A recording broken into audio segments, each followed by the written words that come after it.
Praise Lord. വീണ്ടും ഒരു പ്രാവശ്യം കൂടെ ദൈവവചന പഠനവുമായി കർത്താവിൻ്റെ പാദപീഠത്തിൽ നമുക്ക് ഒന്നിച്ച് അടുത്ത് വരുവാൻ സർവ്വശക്തിയുള്ള ദൈവം സഹായിച്ചത് ഓർത്ത് സ്തോത്രം ചെയ്യുന്നു.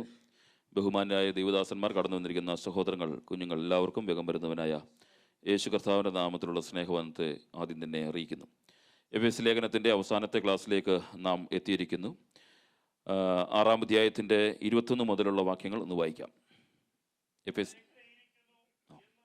അവസ്ഥ നിങ്ങളും അറിയേണ്ടതിന് പ്രിയ സഹോദരനും കർത്താവിൽ വിശ്വസ ശുശ്രൂഷകനുമായ തിഹിക്കോസ് നിങ്ങളോട് സകലവും അറിയിക്കും.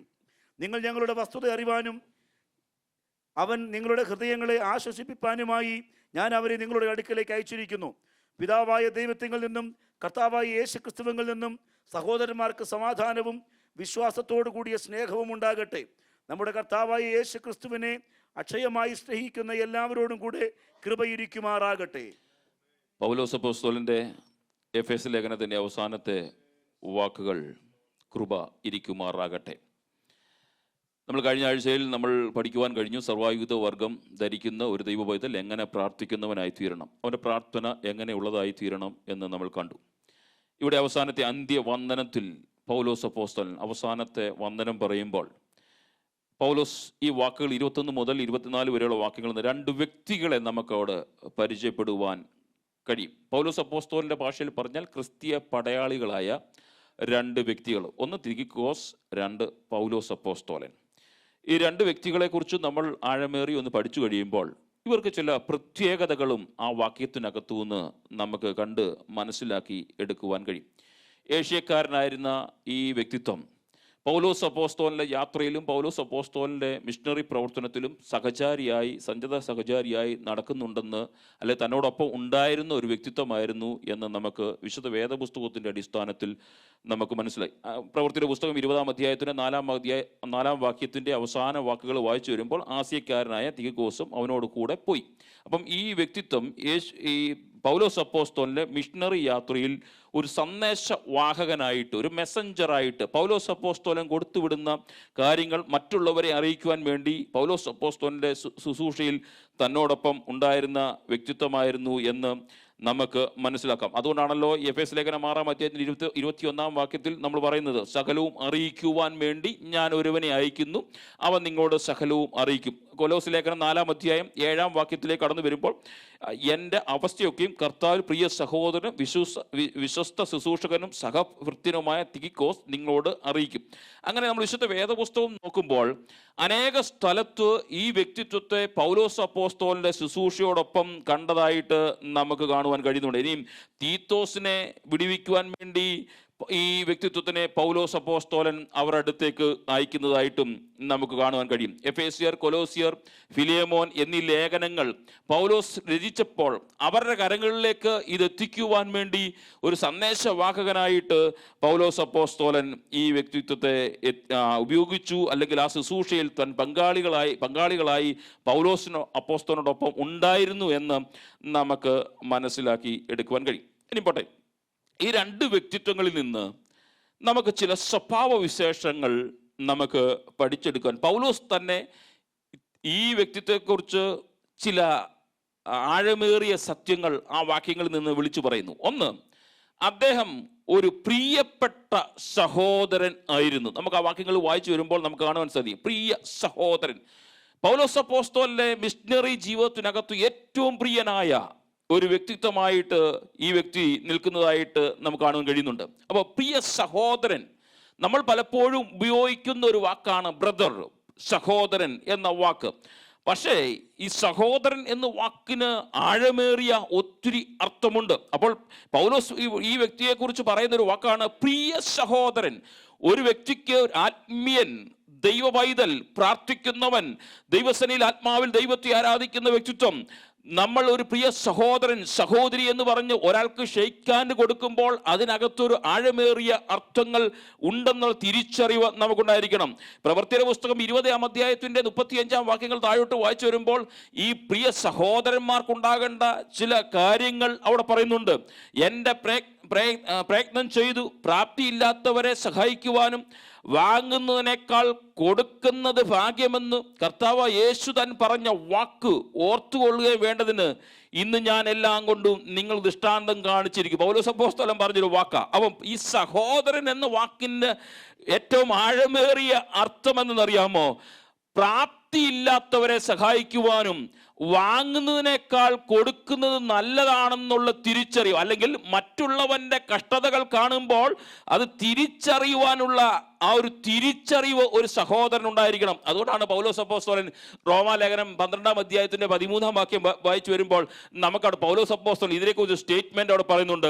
കഷ്ടതയിൽ സഹിഷ്ണുത കാണിപ്പിൻ, പ്രാർത്ഥനയിൽ ഉറ്റിരിപ്പിൻ, വിശുദ്ധന്മാരുടെ ആവശ്യങ്ങളിൽ കൂട്ടായ്മ കാണിക്കുകയും അതിഥി സൽക്കാരം ആചരിക്കുകയും ചെയ്യുവിൻ. അപ്പോൾ സഹോദരന്റെ ക്വാളിറ്റിയിൽപ്പെട്ട കാര്യം വിശുദ്ധന്മാരുടെ ആവശ്യങ്ങൾക്ക് കൂട്ടായ്മ കാണിക്കണം.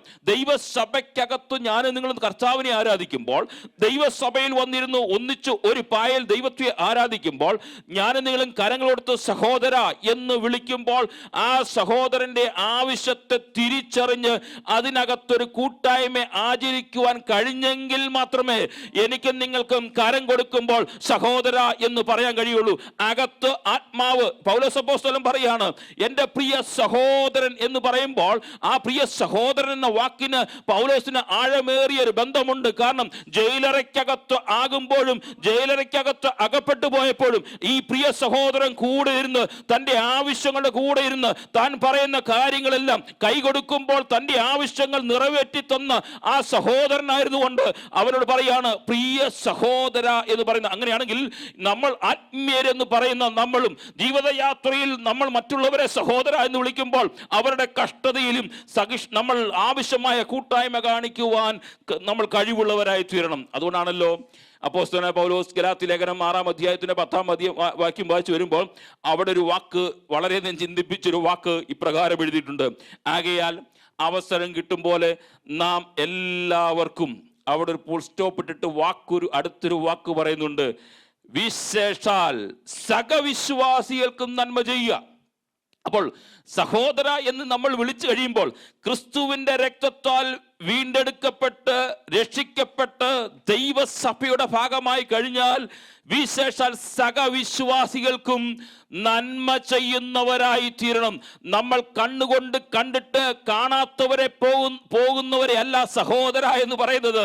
കണ്ണ് കണ്ടിട്ടും അത് യഥാർത്ഥമായി കാഴ്ച പ്രാപിച്ചിട്ട് ആത്മാവിൽ സഹോദരന്റെ കഷ്ടപ്പാടുകൾ കണ്ടിട്ട് അതിൽ നന്മ കാണിക്കുവാൻ കഴിയണം. ഈ തീമോഥെയോസിന്റെ ലേഖനത്തിലേക്ക് കടന്നു വരുമ്പോൾ പൗലോസ് അപ്പോസ്തലൻ 1 തീമോഥെയോസ് 6-ാം അധ്യായത്തിന്റെ 17 മുതൽ താഴോട്ടുള്ള വാക്യങ്ങൾ വായിച്ചു വരുമ്പോൾ പറയുന്നുണ്ട്, ലോകത്തിലെ ധനവാന്മാർ ഉന്നത ഭാവം കൂടിയതായിരിക്കാൻ നിശ്ചയമില്ലാത്ത ധനത്തിലല്ല, നിങ്ങൾക്ക് സകലവും ധാരാളമായി അനുഭവിക്കാൻ തരുന്ന ദൈവത്താൽ ആശ്രയിപ്പാനും നന്മ ചെയ്യുവാനും സൽപ്രവൃത്തികൾ സമ്പന്നരായി ദാനശീലരും ഔദാര്യമുള്ളവരായി സാക്ഷാലുള്ള ജീവനെ പിടിച്ചുകൊള്ളേണ്ടതിന് വരും കാലത്തിൽ നല്ലൊരു അടിസ്ഥാനം നിക്ഷേപിച്ചു കൊള്ളുവാനും ആജ്ഞാപിക്കുക. അപ്പോൾ നമ്മുടെ ജീവിതയാത്രയിൽ നമ്മൾ നന്മ ചെയ്യുന്നവരാണെങ്കിൽ മാത്രമേ കൂട്ടുവിശ്വാസികളോട് ഒപ്പം അവരുടെ കഷ്ടതയിൽ കൂട്ടായ്മ കാണിക്കാൻ കഴിഞ്ഞെങ്കിൽ മാത്രമേ നമ്മളെ സഹോദര എന്നുള്ള വിളിയിൽ ഒരു അർത്ഥമുണ്ടാകുവാൻ കഴിയുള്ളൂ. നമ്മൾ കാണുമ്പോൾ ഒരുപക്ഷെ നമ്മൾ സഹോദര എന്ന് വിളിച്ചിട്ടൊക്കെ പോകും, പക്ഷേ ആ സഹോദരനകത്ത് ഒരു ദൈവപ്രവൃത്തി വെളിപ്പെടുത്തി കൊടുക്കുവാൻ കാണിച്ചു കൊടുക്കുവാൻ കഴിയുന്നില്ലെങ്കിൽ നമ്മുടെ ക്രിസ്ത്യ ജീവിതം അർത്ഥശൂന്യമാണ്. മാത്രമല്ല ഈ എബ്രായ ലേഖനം 13-ാം അധ്യായത്തിലേക്ക് 16-ാം വാക്യത്തിലേക്ക് വായിച്ചു വരുമ്പോൾ ഒരു യാഗത്തെക്കുറിച്ച് പറയുന്നുണ്ട്. കർത്താവദാസൻ കുറച്ച് മുമ്പ് ഓർപ്പിച്ചോ യാഗത്തെക്കുറിച്ച്. നന്മ ചെയ്യുവാനും കൂട്ടായ്മ കാണിപ്പാനും മറക്കരുത്, ഈ വക യാഗത്തിലല്ലോ ദൈവം പ്രസാദിക്കുന്നത്. പഴയ നിയമ പുസ്തകത്തിൽ ലേവ്യ പുസ്തകം വായിച്ചു വരുമ്പോൾ 5 വിധ യാഗങ്ങൾ അവിടെ കാണുവാൻ കഴിയുന്നുണ്ട്. ഹോമയാഗം, ഭോജനയാഗം, സമാധാനയാഗം, പാപയാഗം, അകൃത്യയാഗം. ഇങ്ങനെ 5 വിധ യാഗങ്ങൾ കാണുവാൻ കഴിയുന്നുണ്ട് പഴയ നിയമ പുസ്തകത്തിൽ. അതിൻ്റെ പ്രമാണങ്ങളുണ്ട്, അതിൻ്റെ ആത്മീയ അർത്ഥങ്ങളുണ്ട്, അത് എങ്ങനെയാണ് പ്രമാണിക്കേണ്ടതെന്നുണ്ട്, എല്ലാം ആ വിശുദ്ധ ലേവ്യ പുസ്തകത്തിൽ അതിനെക്കുറിച്ച് വ്യക്തമായി എഴുതിയിട്ടുണ്ട്. പക്ഷെ പുതിയ നിയമത്തിലേക്ക് കടന്നു വരുമ്പോഴും ഒരു ദൈവ പൈതലിനെ സംബന്ധിച്ചിടത്തോളം അവൻ ദൈവത്തെ ആരാധിക്കാൻ വേണ്ടി ദൈവസഭയെ കടന്നു വരുമ്പോഴും ഇതുപോലുള്ള യാഗങ്ങൾ ദൈവസഭയ്ക്കകത്തുണ്ട്. അത് നമ്മൾ തിരിച്ചറിയണം. പുതിയ നിയമത്തിലേക്ക് കടന്നു വരുമ്പോൾ 5 വിധ യാഗങ്ങളെ കുറിച്ച് നമുക്ക് വിശുദ്ധ വേദ പുസ്തകത്തിൽ കാണുവാൻ കഴിയും. 1 വിശ്വാസമാകുന്ന യാഗം, 1 സ്നേഹത്തിൽ നടക്കേണ്ട യാഗം, 3 ശരീരത്തെ സമർപ്പിക്കേണ്ട യാഗം, 4 സാമ്പത്തിക സഹായം കൊടുക്കുന്ന യാഗം.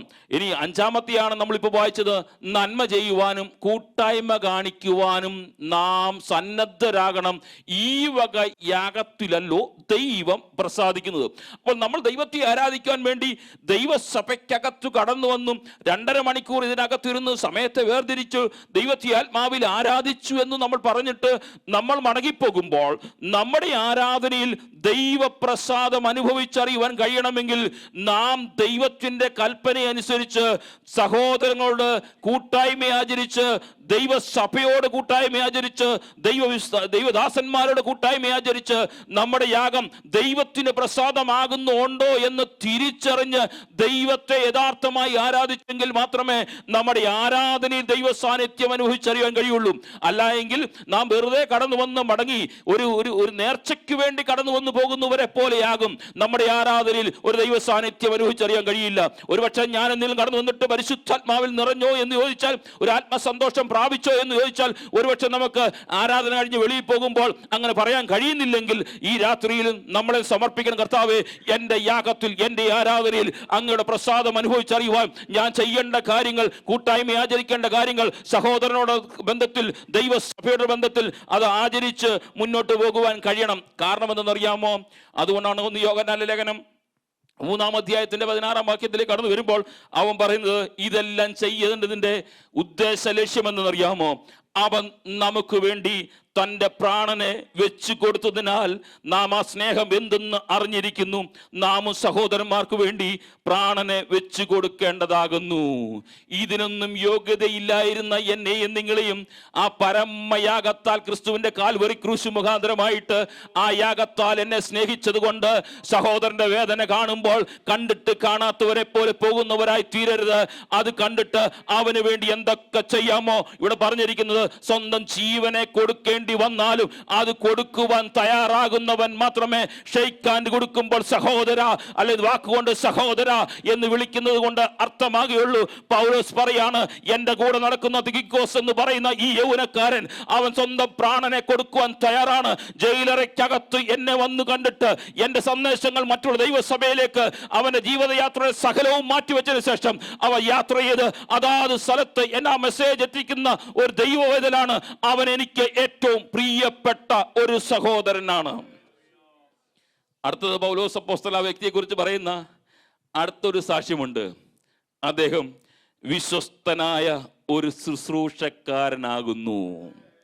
ഈ രാത്രിയിൽ എന്നെ കേൾക്കുന്ന പ്രിയ സ്നേഹിതരെ, നമ്മൾ കർത്താവിനെ അറിഞ്ഞും കർത്താവിനെ ആരാധിക്കുവാനും കർത്താവിനെ ആത്മാവിൽ ആരാധിക്കുമെന്ന് പറയും നാളുകളായി, ആണ്ടുകളായി, വർഷങ്ങളായി നമ്മൾ ദൈവസഭയ്ക്കകത്ത് ഏറ്റവും കൂടുതൽ കാര്യങ്ങളൊക്കെ ചെയ്യുന്നുണ്ടെന്ന് പറയുമ്പോൾ ഈ രാത്രിയിലും ദൈവാത്മാവ് നമ്മളെ നോക്കിക്കൊണ്ട് പറയണം, വിശ്വസ്തനായ ഒരു ശുശ്രൂഷക്കാരായിരുന്നു, ഒരു ദൈവ പൈതലായിരുന്നു, ഒരു ദൈവമകളായിരുന്നു എന്ന് പറയുവാൻ കഴിയണം. കാരണം എന്നറിയാമോ? യേശു കർത്താവ് പറഞ്ഞൊരു വാക്ക്, അത് പ്രസക്തമായ ഒരു വാക്കുണ്ട്. യോഹന്നാന്റെ സുവിശേഷം 9-ാം അധ്യായത്തിന്റെ 4-ാം വാക്യത്തിലേക്ക് കടന്നു വരുമ്പോൾ, എന്നെ അയച്ചവന്റെ പ്രവൃത്തി പകലുള്ളിടത്തോളം നാം ചെയ്യേണ്ടതാകുന്നു, ആർക്കും പ്രവർത്തിച്ചു കൂടാത്ത രാത്രി വരുന്നു. വിശ്വസ്തനായ ഒരു വ്യക്തിക്ക്, ഒരു ദൈവോഹിതന്, ഒരു പടയാളിക്ക്, ഒരു ശുശ്രൂഷകന് ഈ രാത്രി പ്രവർത്തിച്ചു കൂടാത്ത രാത്രി വരുന്നത് കൊണ്ട് അയച്ചവന്റെ പ്രവൃത്തി പകലുള്ളിടത്തോളം, സമയമുള്ളിടത്തോളം ഞാനും നിങ്ങളും ചെയ്യുവാൻ തയ്യാറാകണം. അതിന് ദൈവദാസന്മാർ വ്യത്യാസമില്ല, ദൈവമക്കൾ വ്യത്യാസമില്ല, കുഞ്ഞുങ്ങൾ വ്യത്യാസമില്ല.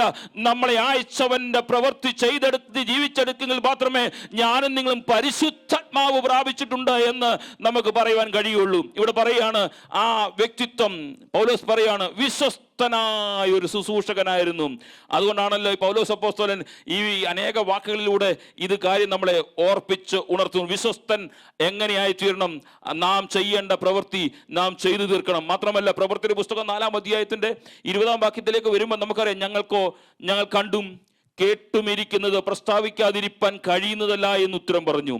കാരണം വിശ്വസ്തനായ ഒരു ശുശ്രൂഷകന് അനുഭവിച്ച സത്യത്തെ വിശ്വസ്തനായ ഒരു ദൈവ പൈതലിന് അനുഭവിച്ച സത്യത്തെ വിളിച്ചു പറയാതിരിക്കുവാൻ കഴിയത്തില്ല.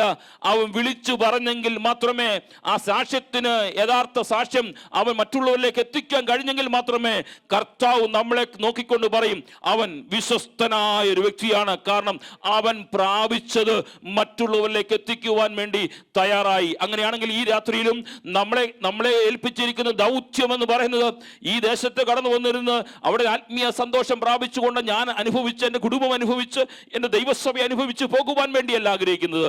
നമ്മളെ ഏൽപ്പിച്ച ദൗത്യം അത് പകലുള്ളിടത്തോളം ചെയ്ത് അത് മറ്റുള്ളവരിലേക്ക് പ്രസ്താവിക്കുവാൻ സുവിശേഷ വേലയുടെ വ്യാപ്തിക്ക് കാരണമാക്കി തീർക്കുന്നവരായി നമ്മൾ മാറണം. അതുകൊണ്ടാണല്ലോ പൗലോസ് തന്നെ 1 കൊരിന്ത്യർ ലേഖനം 4-ാം അധ്യായത്തിന്റെ 2 വാക്യത്തിൽ ഇപ്രകാരം പറയുന്നത് ഒരു വാക്കുണ്ട്: ഗ്രഹവിചാരകന്മാർ അന്വേഷിക്കുന്നതോ അവർ വിശ്വസ്തരായിരിക്കണം.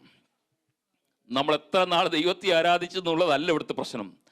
എത്ര നാളായി രക്ഷിക്കപ്പെട്ടു എന്നുള്ളതല്ല ഇവിടുത്തെ പ്രശ്നം. എത്ര നാൾ പരിശുദ്ധാത്മാവ് ദൈവത്തെ ആരാധിച്ചു ഉള്ളതല്ല ഇവിടെ പ്രശ്നം. ഗ്രഹവിചാരങ്ങൾ അന്വേഷിക്കുന്നത് വിശ്വസ്തനായിരിക്കണം.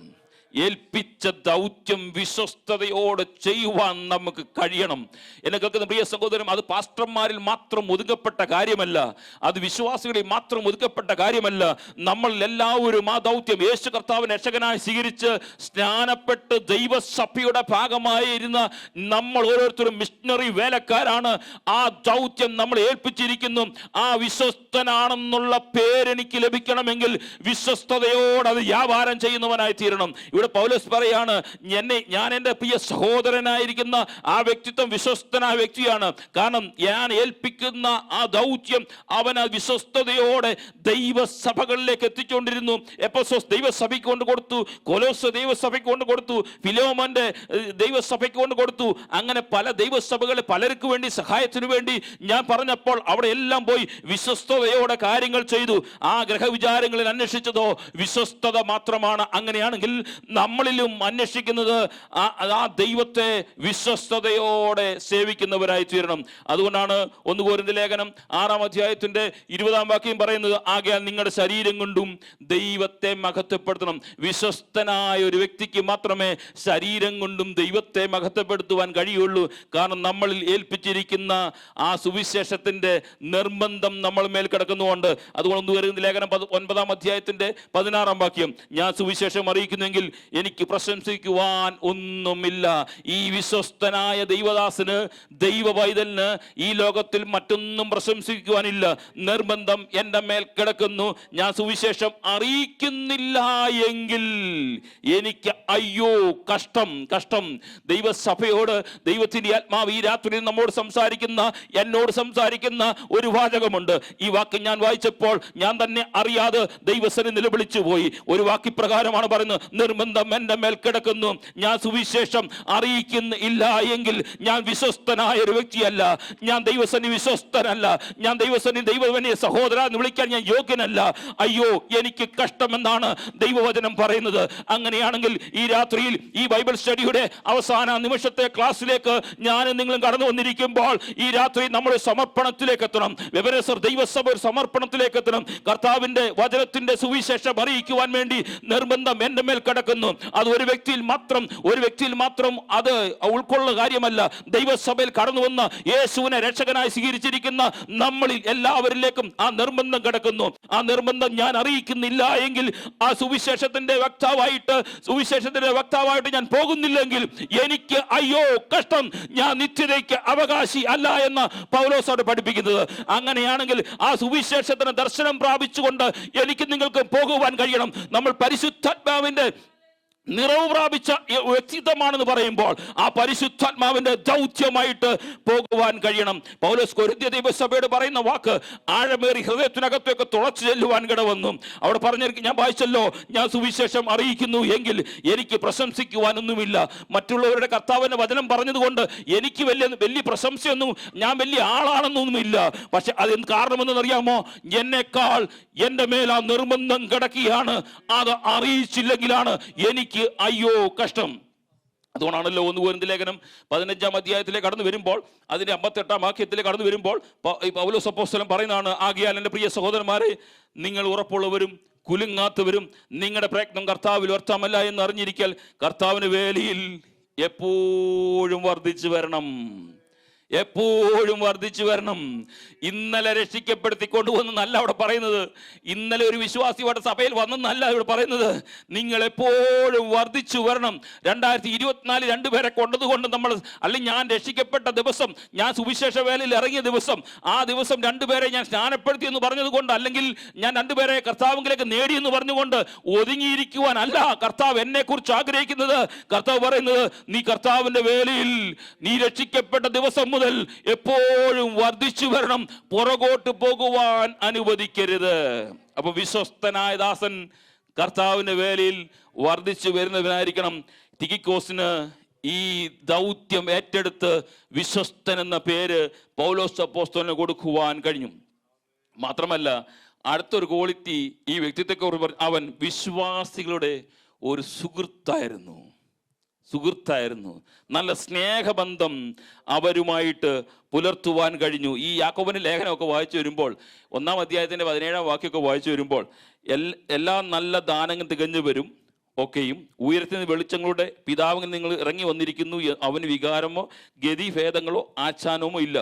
ഇനി 1 കൊരിന്ത്യർ ലേഖനം 4-ാം അധ്യായത്തിന്റെ 7-ാം വാക്യം, നിന്നെ വിശേഷിപ്പിക്കുന്നത് ആര്? ലഭിച്ചതല്ലാതെ നിനക്ക് എന്തു ഉള്ളൂ? ലഭിച്ചതെങ്കിലും ലഭിച്ചതല്ല എന്നതുപോലെ പ്രശംസിക്കുന്നത് എന്ത്? ഇത്ര ക്ഷണത്തിൽ നിങ്ങൾ തൃപ്തരായി, ഇത്ര ക്ഷണത്തിൽ നിങ്ങൾ സമ്പന്നര. താഴോട്ടുള്ള വാക്യങ്ങൾ വായിച്ചു നോക്കിയാൽ മതി. നല്ല സുഹൃത്ത് ആകുമ്പോൾ മറ്റുള്ളവരെ നമ്മളെക്കാൾ ശ്രേഷ്ഠന്മാരാണെന്ന് എണ്ണും. ഈ പൗലോസിന്റെ താഴോട്ടുള്ള വാക്യങ്ങൾ വായിച്ചു വരുമ്പോൾ നിങ്ങൾക്കറിയാം, വാക്യം വായിച്ചു വരുമ്പോൾ നമുക്ക് കാണുവാൻ കഴിയുന്നത്, ഈ പൗലോസ് അപ്പോസ്തലൻ ഈ വ്യക്തിയെക്കുറിച്ച് പറയുകയാണ്, നല്ല സുഹൃത്താണ്. ഈ നല്ല സുഹൃത്തിന്റെ ഒരു ക്വാളിറ്റി എന്ന് പറയുന്നത്, മറ്റുള്ളവരെ എന്നേക്കാൾ ശ്രേഷ്ഠനാണെന്ന് എനിക്ക് എണ്ണുവാൻ കഴിയും. ഈ നല്ല സുഹൃത്തായി കഴിഞ്ഞാൽ പിന്നെ ആ ഓപ്പോസിറ്റ് നിൽക്കുന്ന സുഹൃത്തിനോട് ഒരു കാരണവശാലും കോപിക്കുവാൻ കഴിയത്തില്ല. കാരണം അവന്റെ അകത്തുനിന്നാണ് ആ സ്നേഹം പുറത്തോട്ട് വരുവാൻ കഴിയുന്നത്. ഈ ഫിലിപ്പിയ ലേഖനം 2-ാം അധ്യായത്തിന്റെ 4-ാം വാക്യവും 3-ാം വാക്യം മുതൽ താഴോട്ടുള്ള വാക്യങ്ങൾക്ക് വായിച്ചു വരുമ്പോൾ നമുക്ക് അതിനെക്കുറിച്ച് കാണുവാൻ കഴിയുന്നുണ്ട്. ഇനി ലൂക്കോസ് സുവിശേഷം 14-ാം അധ്യായത്തിന്റെ 10 മുതൽ താഴോട്ടുള്ള വാക്യങ്ങൾ വായിച്ചു വരുമ്പോഴൊക്കെ ഈ സ്നേഹത്തെക്കുറിച്ചൊക്കെ യേശു കർത്താവ് തന്നെ അവിടെ പറയുന്ന അനേക വാക്കുകൾ നമുക്ക് അവിടെ കാണുവാൻ കഴിയുന്നുണ്ട്. അപ്പോൾ ഇവിടെ ഒരു നല്ല സ്നേഹിതനായി തീരണമെങ്കിൽ, നല്ലൊരു സുഹൃത്ത് ആയി തീരണമെങ്കിൽ, അകത്തുനിന്ന് സ്നേഹം പുറത്തേക്ക് വന്നെങ്കിൽ മാത്രമേ നല്ലൊരു സ്നേഹിതനായി തീരൂ. ഇന്ന് ഈ കാലഘട്ടത്തിൽ സുഹൃത്തുക്കളാണെന്നും ഫ്രണ്ട്സ് ആണെന്നും ഒക്കെ പറയുമെങ്കിലും ആ സ്നേഹം പുറത്തേക്ക് കാണിക്കുവാൻ കഴിയാത്തത് കൊണ്ട്, ആ ദൈവസ്നേഹത്തിന്റെ അളവ് അവരിൽ നിന്നില്ലാത്തത് കൊണ്ട്, താഴ്മയില്ലാത്തവരായി ലോകത്തിന്റെ ഇഷ്ടം ചെയ്യുന്നവരായിട്ട്, അവരെക്കാൾ ശ്രേഷ്ഠന്മാരാണെന്ന് മറ്റുള്ളവർ എണ്ണുവാൻ കഴിയാത്തവരായി ജീവിക്കുന്നത് കൊണ്ട് ഈ സ്നേഹബന്ധം പലരിലും നഷ്ടപ്പെട്ടു പോകുന്നു. ഇനിയും രണ്ടാമത്തെ വ്യക്തിത്വത്തോട് പറഞ്ഞ് നമുക്ക് ക്ലാസ് ഇവിടെ അവസാനിപ്പിക്കാം. രണ്ടാമത്തെ വ്യക്തിത്വത്തെക്കുറിച്ച് പൗലോസിനെ കുറിച്ചാണ് ഇവിടെ പറയാൻ കഴിയുന്നത്. പൗലോസ് മറ്റു വിശ്വാസികൾക്ക് ഒരു ആത്മീയ സഹോദരൻ ആയിരുന്നു. 2 പൗലോസിനെ കുറിച്ച് പറയുന്നത്, പൗലോസ് മറ്റു പ്രാർത്ഥിക്കുന്ന ഒരു യോദ്ധാവ് ആയിരുന്നു. 2 വിശേഷങ്ങളാണ് പൗലോസ് അപ്പോസ്തലനെ കുറിച്ച് ഈ വാക്കുകൾ 22, 23, 24 വാക്യങ്ങളിൽ കാണുവാൻ കഴിയുന്നത്. ഒരു ആത്മീയ സഹോദരനായിരുന്നു. ഈ ആത്മീയ സഹോദരൻ എന്ന് പൗലോസ് അപ്പോസ്തലൻ ഇവിടെ പറയുമ്പോൾ, ഈ ആത്മീയ സഹോദരന് വേണ്ട കുറച്ച് ക്വാളിറ്റിയും കൂടെ പൗലോസ് അപ്പോസ്തലൻ ആ വാക്കുകളിൽ നമ്മളെ പഠിപ്പിക്കുന്നുണ്ട്. ഒന്ന്, അവൻ വിശ്വാസികളുടെ മേൽ സമാധാനം കൊടുക്കുന്നവനായിരുന്നു. അപ്പോൾ ഒരു ആത്മീയ സഹോദരന് മറ്റു വിശ്വാസികളുടെ മുൻപിൽ ഒരു ആത്മീയനാണെന്ന് ഞാൻ പേരുകൊണ്ട് പറയുമ്പോൾ, മറ്റു വിശ്വാസികളുടെ മുൻപിൽ ഞാൻ എൻ്റെ ആക്ഷൻ കൊണ്ട്, പ്രവൃത്തി കൊണ്ട് ഒരു ആത്മീയനാണെന്ന് പറയുകയും അവർ മറ്റുള്ളവരുടെ കാഴ്ചപ്പാടിൽ ഞാൻ ഒരു ആത്മീയനാണെന്ന് പറയുമ്പോൾ, ഞാൻ അവർക്ക് സമാധാനം കൊടുക്കുന്നവനായി തീരണം. ദൈവസഭയും നമ്മൾ ഓരോരുത്തരും തിരിച്ചറിയേണ്ട ഒരു കാര്യമുണ്ട്. അതുകൊണ്ടാണല്ലോ ഗലാത്യ ലേഖനം 1-ാം അധ്യായത്തിന്റെ 4-ാം വാക്യം ഇപ്രകാരം പൗലോസ് അപ്പോസ്തലൻ പറഞ്ഞൊരു കാര്യമുണ്ട്, കർത്താവായ യേശു ക്രിസ്തുവിൽ നിങ്ങൾക്ക് കൃപയും സമാധാനവും ഉണ്ടാകട്ടെ. സമാധാനം വിശ്വാസികളിൽ മേലേക്ക് അർപ്പിക്കുന്ന ഒരു പൗലോസ് അപ്പോസ്തലനെ കാണുവാൻ കഴിയും. നല്ല സഹോദരനാകുന്ന ഒരു പൗലോസ് അപ്പോസ്തലൻ, ആത്മീയ സഹോദരനാകുന്ന പൗലോസ് അപ്പോസ്തലൻ. ഈ കാലഘട്ടത്തിൽ നമ്മുടെ ഈ കാലഘട്ടത്തിൽ ആത്മീയ ലോകത്തിൽ എന്ത് പറ്റിപ്പോയത്? ആത്മീയ സഹോദരൻ ആണെന്ന് പറയും, സമാധാനം ദൈവസഭയ്ക്കകത്തും കുടുംബത്തിനകത്തും കുഞ്ഞുങ്ങളുടെ ജീവിതത്തിനകത്തും നഷ്ടപ്പെട്ടുകൊണ്ടിരിക്കുന്ന ഒരു കാലഘട്ടത്തിലേക്ക് നമ്മൾ മാറിക്കൊണ്ടിരിക്കുമ്പോൾ, നമ്മൾ ദൈവത്തെ ആരാധിക്കുന്നുണ്ടെന്ന് പറയുകയും ദൈവത്തെ ആത്മാവിൽ ഉപവസിക്കുന്നുണ്ടെന്ന് പറയുകയും ദൈവത്തെ ആത്മാവിൽ അന്യഭാഷ കർത്താവിനെ ആരാധിക്കുന്നുണ്ടെന്ന് പറയുകയും ചെയ്യുമ്പോൾ, പല കുടുംബങ്ങളും ജീവിതത്തിനകത്തേക്കും ദൈവസഭയ്ക്കകത്ത് പോലും സമാധാനമില്ലാതിരിക്കുമ്പോൾ, ഈ രാത്രി നാം തിരിച്ചറിയണം, നാം ആത്മീയ സഹോദരനാണെന്ന് പേര് പറയുന്നുണ്ടെങ്കിൽ നാം മറ്റുള്ളവരിലേക്ക്, ദൈവസഭകളിലേക്ക്, കുടുംബങ്ങളിലകത്തേക്ക് നമ്മൾ അസമാധാനം കൊണ്ടുവരുന്ന വ്യക്തിത്വങ്ങളായി നമ്മൾ മാറരുത്. നമ്മൾ സമാധാനം അവരിലേക്ക് അർപ്പിക്കുന്ന വ്യക്തിത്വങ്ങളായി മാറണം.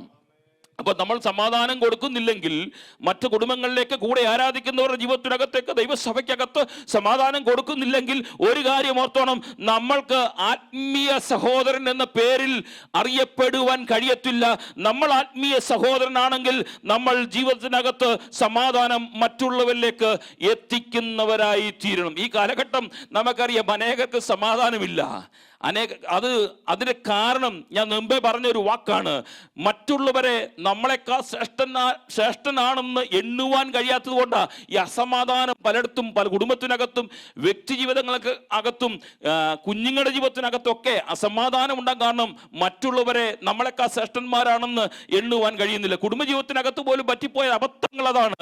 ഭാര്യ ഭർത്താക്കന്മാർക്ക് അവരുടെ ആ പൊസിഷനിൽ നിന്ന് അവർ താഴേക്ക് ഇറങ്ങുവാൻ കഴിയാത്തത് കൊണ്ട് സമാധാനക്കേട് ഉണ്ടാകുന്നു. ഇവിടെ പൗലോസ് പറയാണ്, പൗലോസിനെ കുറിച്ച് പറയുന്ന വാക്കാണ്, വിശ്വാസികൾക്ക് നല്ലൊരു ആത്മീയ സഹോദരനായിരുന്നു, അത് കാരണം അവൻ സമാധാനം അവരിലേക്ക് പൗലോസ് അപ്പോസ്തലന്റെ ലേഖനങ്ങളെല്ലാം പരിശോധിച്ചാൽ നമുക്കവിടെ കാണുവാൻ കൃപയും സമാധാനവും നിങ്ങളോടുകൂടെ ഉണ്ടാകട്ടെ എന്ന് ആശീർവദിച്ച് പ്രാർത്ഥിക്കുന്ന ഒരു പൗലോസ് അപ്പോസ്തലനെ അവിടെ കാണുവാൻ കഴിയുന്നുണ്ട്. മാത്രമല്ല, ഇനിയും പൗലോസ് അപ്പോസ്തലന്റെ രണ്ടാമത്തെ ഒരു ക്വാളിറ്റി എന്തെന്നറിയാമോ? അവൻ അവരുടെ മേൽ സ്നേഹം അർപ്പിച്ചൊരു വ്യക്തിയാണ്. വിശ്വാസികളെ, ദൈവമക്കളെ, വിശ്വാസികൾ തമ്മിൽ നല്ലതുപോലെ സ്നേഹിക്കുവാൻ കഴിയുന്ന, അല്ലെ സ്നേഹം മറ്റുള്ളവർക്ക് കൊടുക്കുവാൻ കഴിയുന്ന ഒരു അപ്പോസ്തലനായി അദ്ദേഹം മാറി. ഗലാത്യ ലേഖനം 5-ാം അധ്യായത്തിന് 13-ാം വാക്യമൊക്കെ വായിച്ചു വരുമ്പോൾ, സഹോദരന്മാരെ, നിങ്ങൾ സ്വതന്ത്രത്തിനായത് വിളിക്കപ്പെട്ടിരിക്കുന്നു. ഈ സ്വാതന്ത്ര്യം ജഡത്തിന്റെ അവസരമാക്കുക മാത്രം ചെയ്യാതെ സ്നേഹത്താൽ അന്യോന്യം സേവിപ്പീൻ. മറ്റുള്ളവർ പറയാണ്, ഞാൻ നിങ്ങളെ സ്നേഹിക്കുന്നത് പോലെ, യേശു ക്രിസ്തു നിങ്ങളെ സ്നേഹിച്ചതുപോലെ നിങ്ങൾ അന്യോന്യം സ്നേഹിക്കുന്നവരായി തീരണം. വ്യക്തിപരമായ താല്പര്യങ്ങൾക്ക് വേണ്ടി അല്ല നമ്മുടെ സ്നേഹം ആയി തീരേണ്ടത്. ദൈവസഭയ്ക്കകത്ത് കടന്നു വരുന്ന നമ്മുടെ സ്നേഹം വ്യക്തിപരമായ താല്പര്യങ്ങൾക്കായി മാറരുത്. ക്രിസ്തു നമ്മൾ ശത്രു ആയിരിക്കുമ്പോൾ തന്നെ നമ്മളെ സ്നേഹിച്ചെങ്കിൽ, നമ്മൾ പാപിയായിരിക്കുമ്പോൾ തന്നെ നമ്മളെ സ്നേഹിച്ചെങ്കിൽ, ആ സ്നേഹം നമ്മുടെ കൂട്ടുവിശ്വാസികളെയും സ്നേഹിക്കുവാൻ നമ്മൾ തയ്യാറാകണം. ഒരുവനൊരു പരാജയം ഉണ്ടായെങ്കിൽ, ഒരു വീഴ്ച ഉണ്ടായെങ്കിൽ, അവന് ജീവിതത്തിൽ അത് കഷ്ടങ്ങൾ ഉണ്ടായെങ്കിൽ, നിന്ന പരിഹാസം ഉണ്ടായെങ്കിൽ, രോഗമുണ്ടായെങ്കിൽ, ആ വ്യക്തിയെ കൂടെ ചേർത്ത് പിടിച്ചുകൊണ്ട് സ്നേഹിക്കുവാൻ കഴിഞ്ഞെങ്കിൽ മാത്രമേ നമ്മളെ ആത്മീയ സഹോദരൻ എന്ന പേരിൽ നമുക്ക് അറിയപ്പെടുവാൻ കഴിയുള്ളൂ. പലപ്പോഴും നമ്മൾ പേരുകൊണ്ട് നമ്മൾ പറയും, സ്നേഹിക്കുമെന്ന് പറയും, കാണുമ്പോൾ ചിരിച്ചു കാണിച്ചിട്ട് മാറിയിരുന്ന് കുറ്റം പറയുന്നവരായി തീരുമ്പോൾ, ഈ രാത്രിയിൽ പൗലോസ് പറയാണ്, അങ്ങനെയല്ല നമ്മൾ ആയിത്തീരുന്നത്. കാണുമ്പോഴും കാണാത്തപ്പോഴും രഹസ്യ പ്രാർത്ഥനയിലും പരസ്യ പ്രാർത്ഥനയിലും അവർക്ക് വേണ്ടി പ്രാർത്ഥിക്കുകയും സ്നേഹിക്കുകയും ചെയ്തെങ്കിൽ മാത്രമേ ദൈവസഭയിൽ ആത്മീയ വളർച്ച ഉണ്ടാകത്തുള്ളൂ. ഇന്ന് പലപ്പോഴും ദൈവസഭയുടെ ആത്മീയ വളർച്ചയ്ക്ക് തകരാറുണ്ടാകാനുള്ള കാരണമെന്ന് അറിയാമോ? പലപ്പോഴും ദൈവസഭ ഒരു കാലഘട്ടത്തിൽ വളർന്ന് പന്തലിച്ച് വലിയ ദൈവസഭകളായി മാറി. പിൽക്കാലത്തിൽ കാലങ്ങൾ കഴിഞ്ഞു പോയപ്പോൾ ആളുകളുടെ എണ്ണത്തിൽ കുറവ് സംഭവിച്ചുകൊണ്ട്, അല്ലെങ്കിൽ ദൈവസഭ ചുരുങ്ങി വരുന്നതിന് കാരണം ദൈവസ്നേഹം ദൈവസഭകളിൽ നിന്ന് അന്യപ്പെട്ടു പോയി. അതിന് ഉദാഹരണം എന്തെന്നറിയാമോ? നമ്മുടെ പിതാക്കന്മാർ ദൈവത്തെ ആരാധിച്ചപ്പോൾ ഒന്നുമില്ലായ്മയിൽ ദൈവസഭയുടെ ആരംഭം കുറിച്ചു. 100 വർഷങ്ങൾക്ക് മുമ്പ് കേരളത്തിന്റെ ചരിത്രം എടുത്തു നോക്കിയാൽ ഒന്നുമില്ലായിരുന്ന അവസ്ഥയിൽ ദൈവത്തിന്റെ സഭ തുടങ്ങിയപ്പോൾ ആരുമില്ലായിരുന്നു. ദേശത്തിന്റെ വേല ചെയ്തപ്പോൾ ആരുമില്ലായിരുന്നു. പക്ഷെ ദൈവമക്കളുടെ സ്നേഹം കണ്ടപ്പോൾ അടുത്തുള്ളവർ ദൈവസഭയ്ക്കകത്തേക്ക് കടന്നു വരുവാൻ തുടങ്ങി. ദൈവസഭയുടെ കൂട്ടായ്മ കണ്ടപ്പോൾ മറ്റുള്ളവർ ദൈവസഭയുടെ ഭാഗമാകുവാൻ തുടങ്ങി. അങ്ങനെ സ്നേഹത്തിൽ ദൈവസഭ വളർന്ന് പന്തലിച്ച് ദൈവസഭ മെഗാസഭകളായി മാറിക്കഴിഞ്ഞപ്പോൾ ആ സ്നേഹത്തിന്റെ കുറവ് സംഭവിച്ചു കഴിഞ്ഞു. ഇന്ന് നമുക്ക് കാണുവാൻ കഴിയുന്നത് പല ദൈവസഭകളും അവരുടെ ജീവിതത്തിനകത്തെ ഉണർവ് നഷ്ടപ്പെട്ടവരായി മാറുമ്പോൾ, എബനേസർ ദൈവസഭയുടെ ദൈവവചനം നമ്മൾ സ്നേഹത്തിൽ ഐക്യതയുടെ ആത്മാവിൽ നിന്നുകൊണ്ട് ദേശത്ത് ദൈവാത്മാവിന്റെ ശക്തിയോടെ പ്രവർത്തിക്കാൻ കഴിഞ്ഞെങ്കിൽ ഈ സ്നേഹം പഴയ കാലഘട്ടത്തിൽ നമ്മുടെ ആരംഭം കുറിച്ച നാളിൽ ഉണ്ടായിരുന്ന സ്നേഹത്തിലേക്ക് നാം തിരിച്ചു വരുവാൻ കഴിഞ്ഞെങ്കിലും ഈ സ്നേഹബന്ധത്തിലായി തീർന്നാൽ ദൈവസഭ ആത്മീയ സഹോദരന്മാരുടെ ഒരു കൂട്ടായ്മയാണെന്ന് പൗലോസ് അപ്പോസ്തലന്റെ ഭാഷയിൽ നമുക്ക് വിളിച്ചു പറയുവാൻ കഴിയും. ഇവിടെ പൗലോസ് പറയാണ്, നിങ്ങൾ അവൻ പൗലോസ് അപ്പോസ്തലന്റെ ക്വാളിറ്റി പറയാണ്, അവൻ അവരുടെ സ്നേഹം അർപ്പിക്കുന്നവരായി തീർന്നു. ഇനി മാത്രമല്ല ഒരു ക്വാളിറ്റി ഉണ്ട്, പൗലോസ് അപ്പോസ്തലനെ കുറിച്ച് പറയാണ്, അവൻ അവരുടെ മേൽ വിശ്വാസം അർപ്പിച്ചു. അതാണ് ഗലാത്യ ലേഖനം 2-ാം അധ്യായത്തിന്റെ 16-ാം വാക്യം പറയുന്നത്, ക്രിസ്തുവിലുള്ള വിശ്വാസത്താൽ തന്നെ നീതീകരിക്കപ്പെടുന്ന ക്രിസ്തുവേശുവിൽ വിശ്വസിച്ചു. ന്യായപ്രമാണത്തെ പ്രവൃത്തികളാൽ ഒരു ജഡവും നീതീകരിക്കപ്പെടുന്നില്ലല്ലോ. ക്രിസ്തുവേശുവിൽ വിശ്വസിച്ചു. ദൈവസഭയിൽ താൻ വിശ്വസിച്ച ആ ദൈവത്തിന്റെ സ്നേഹവും ദൈവത്തിന്റെ കരുതലും വിശ്വാസമുള്ള വിശ്വാസത്തിന്മേൽ താൻ അവരിന്മേൽ അർപ്പിച്ചെടുക്കുവാൻ കഴിഞ്ഞു. അങ്ങനെയാണെങ്കിൽ ഈ കാലഘട്ടത്തിൽ നമുക്ക് ഇത് അനുഭവിച്ചറിയുവാൻ കഴിയുന്നുണ്ടോ? ജീവിതയാത്രയിൽ ഒരു സമാധാനം കൊടുക്കുന്നവരായി നമുക്ക് മാറുവാൻ കഴിയുന്നുണ്ടോ? നമ്മുടെ ജീവിതയാത്രയിൽ ഒരു സ്നേഹം കൊടുക്കുന്നവരായി നമുക്ക് മാറുവാൻ കഴിയുന്നുണ്ടോ? മാത്രമല്ല വിശ്വാസികളുമേൽ ഒരു വിശ്വാസം അർപ്പിക്കുവാൻ നമുക്ക് കഴിയുന്നുണ്ടോ? പ്രാർത്ഥനയിൽ ഒരു വിശ്വാസം അർപ്പിക്കാൻ കഴിയുന്നുണ്ടോ? ആത്മാവിൽ പ്രാർത്ഥിക്കുമ്പോൾ നമ്മൾ ആത്മാവിൽ പ്രാർത്ഥിക്കുകയാണെന്ന് പറയുമ്പോൾ തന്നെ ആത്മാവിൽ പ്രാർത്ഥിക്കുമ്പോൾ നമുക്ക് ആ പ്രാർത്ഥനയിൽ വിശ്വാസം അർപ്പിക്കുവാൻ കഴിയുന്നുണ്ടോ? ഒരു രോഗിക്ക് വേണ്ടി പ്രാർത്ഥിക്കുവാൻ പോകുമ്പോൾ നമുക്ക് ആ വിശ്വാസം അർപ്പിച്ചുകൊണ്ടെന്ന് പ്രാർത്ഥിക്കുവാൻ കഴിയുന്നുണ്ടോ? അതോ നമ്മൾ ജൽപ്പനങ്ങളായി മാറിക്കൊണ്ട് വിശ്വാസമില്ലാത്തവരാണോ ആയിട്ടാണോ പ്രാർത്ഥിക്കുവാൻ കഴിയുന്നത്? പൗലോസ് പറയുന്നത് വിശ്വാസം അർപ്പിച്ച് ദൈവസന്നിധിയിൽ പ്രാർത്ഥിക്കുന്നവരായി തീരണം. അവർ മേലുള്ള വിശ്വാസം അർപ്പിക്കുന്നവനായി പൗലോസ് അപ്പോസ്തലൻ മാറി. പഴയ നിയമ കാലഘട്ടത്തിൽ പിതാക്കന്മാരുടെ കാലഘട്ടത്തിൽ ആർക്കെങ്കിലും വേണ്ടി ഒന്ന് പ്രാർത്ഥിക്കുവാൻ പോകുമ്പോൾ ആ പിതാക്കന്മാർക്ക് ഒരു വിശ്വാസം ഉണ്ടായിരുന്നു, ആ രോഗി പൂർണ്ണമായി വിടുതൽ പ്രാപിക്കുമെന്ന്. പക്ഷെ നമുക്കെന്ത് പറ്റി? കാലങ്ങൾ കഴിഞ്ഞു, ജനറേഷൻ മാറി, ന്യൂ ജനറേഷൻ വന്നു. നമുക്കിപ്പോൾ വിശ്വാസത്തിന്റെ ഒരംശം പോലും ഇല്ലാത്തവരായി മാറി. ദൈവസഭയിൽ ആത്മാക്കൾ കടന്നു വരുന്നില്ലെങ്കിൽ, ഞാൻ ഉൾപ്പെടെയാ പറയുന്നേ, നമ്മുടെ ജീവിതയാത്ര വിടുതൽ അനുഭവിക്കുന്നില്ലെങ്കിൽ നമ്മുടെ ജീവിതയാത്രയിലും ഈ വിശ്വാസം നഷ്ടപ്പെട്ടവരായി തീരുന്നു. അതുകൊണ്ടാണ് അവസാനം പറയുന്നത്, പൗലോസ് അപ്പോസ്തലനെ കുറിച്ച് അടുത്തൊരു കാര്യങ്ങൾ പറയുകയാണ്, വിശ്വാസികൾക്ക് വേണ്ടി ഒരു പ്രാർത്ഥനാ യോദ്ധാവായിരുന്നു. പൗലോസ് അപ്പോസ്തലൻ ദൈവജനത്തിനു വേണ്ടി, ദൈവസഭയ്ക്ക് വേണ്ടി കരയുന്ന ഒരു പ്രാർത്ഥനാ മനുഷ്യനായിരുന്നു. നമ്മളെക്കുറിച്ചും ദൈവാത്മാവ് ഇത് പറയുവാൻ കഴിയണം. ദൈവസഭയിൽ കടന്നു വന്ന് നമ്മളെക്കുറിച്ച് ഓരോരുത്തരെ കുറിച്ചും ദൈവാത്മാവ് ഇത് പറയാൻ കഴിയണം. ആ വ്യക്തിത്വം, ആ സഹോദരി, ആ സഹോദരൻ, ആ കുഞ്ഞ്, ആ മകള് ദൈവസന്നിധിയിൽ പ്രാർത്ഥിക്കുന്ന ഒരു പ്രാർത്ഥന യോദ്ധാവാണ്. ദൈവസഭയ്ക്ക് വേണ്ടി കരയുവാൻ, രാത്രിയുടെ യാമങ്ങൾ എഴുന്നേറ്റെന്ന് കണ്ണുനീരൊഴുക്കുവാൻ കഴിഞ്ഞെങ്കിൽ മാത്രമേ നമ്മുടെ ആത്മീയ ജീവിതം പൂർണ്ണതയിലേക്ക് എത്തുവാൻ കഴിയുള്ളൂ. പലപ്പോഴും നമ്മുടെ ക്ഷീണം കഴിഞ്ഞിട്ട് പ്രാർത്ഥിക്കുവാൻ അവസരമില്ലാതിരിക്കുമ്പോൾ, നമ്മുടെ ജോലി ഭാരം കഴിഞ്ഞിട്ട് നമുക്ക് പ്രാർത്ഥിക്കുവാൻ കഴിയാതിരിക്കുമ്പോൾ, ഈ രാത്രിയിൽ എന്നെ കേൾക്കുന്ന പ്രിയ സഹോദരങ്ങളെ, രാത്രി കുറച്ച് അല്പസമയം ഒരു പ്രാർത്ഥന യോദ്ധാവായിട്ടുണ്ട്. ദൈവസഭയ്ക്ക് വേണ്ടി കണ്ണുനീരൊഴുക്കുവാൻ, കരയുവാൻ ഞാനും നിങ്ങളും തയ്യാറാണ്.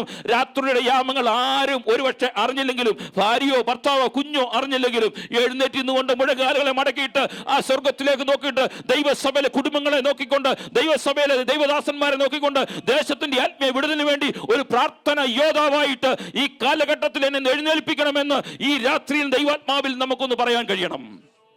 കാരണം എല്ലാ ക്ലാസ്സിലും അവസാനം പറയുന്നത് പോലെ കാഹളം ധ്വനിക്കാറായി, നമുക്ക് പോകാൻ സമയമായി. ആ നിമിഷത്തിൽ നമുക്ക് പോകാൻ ഇരിക്കാതിരിക്കുവാൻ വേണ്ടി ഒരു പ്രാർത്ഥന യോദ്ധാവായി തീരണം. അതിന്റെ അവസാന വാക്യം പൗലോസ് അപ്പോസ്തലൻ അന്ത്യ വന്ദനമായിട്ട് ഇപ്രകാരം പറയുന്നു, എല്ലാവരും മേലും കൃപയും സമാധാനവും ഇരിക്കുമാർ ആകട്ടെ. ആദ്യ ആരംഭത്തിൽ സമാധാനം കൃപയും നിങ്ങളോട് കൂടെ ഉണ്ടാകട്ടെ എന്ന് പറഞ്ഞിട്ട്, തുടക്കത്തിൽ സമാധാനവും കൃപയും ഉണ്ടാകട്ടെ എന്ന് പറഞ്ഞിട്ട് അവസാനം പറഞ്ഞു വെക്കുന്ന ഒരു കാര്യമാണ് കൃപയും സമാധാന കൃപ നിങ്ങളോടുകൂടെ ഇരിക്കുമാറാകട്ടെ. അർഹിക്കപ്പെടാത്ത സ്ഥാനത്ത് ദൈവത്തിൽ നിന്ന് ലഭിക്കുന്ന ആ ദൈവീയ ദാനം നിങ്ങളുടെ കൂടെ, നിങ്ങളുടെ ജീവിതയാത്രയിൽ എപ്പോഴും ഉണ്ടാകട്ടെ എന്ന അന്ത്യവചനം പറഞ്ഞുകൊണ്ട് ഈ പൗലോസ് അപ്പോസ്തലൻ ജയിലറയ്ക്കകത്തുനിന്ന് ഈ ലേഖനം എഴുതിയിട്ട് ദിക്കിക്കോസ് എന്ന് പറയുന്ന ദൈവദാസന്റെ മേൽ കൊടുത്തു വിടുകയാണ്.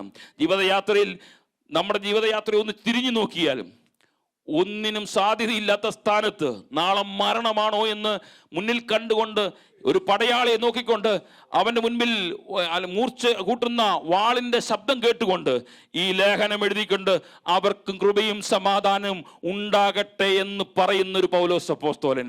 കഷ്ടതയുടെ നടുവിലും വേദനയുടെ നടുവിലും അനുഗ്രഹിക്കുന്ന ഒരു ദൈവദാസനെ ഇവിടെ കാണുവാൻ കഴിയുന്നുണ്ട്.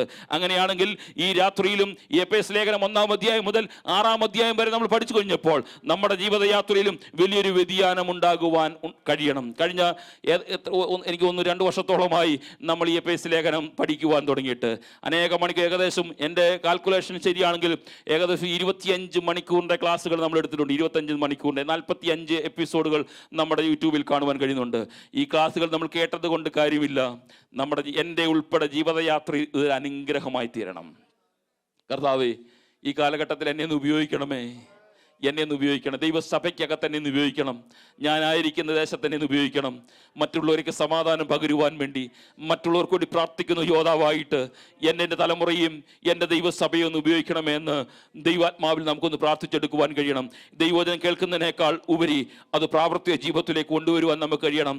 നമുക്കൊന്ന് ഇറങ്ങി ഈ ദേശത്തിന് വേണ്ടി പ്രവർത്തിക്കുവാൻ കഴിയണം. നമുക്ക് ഇറങ്ങി ഈ ദേശത്തിന് വേണ്ടി ഒന്ന് പ്രാർത്ഥിക്കുവാൻ കഴിയണം.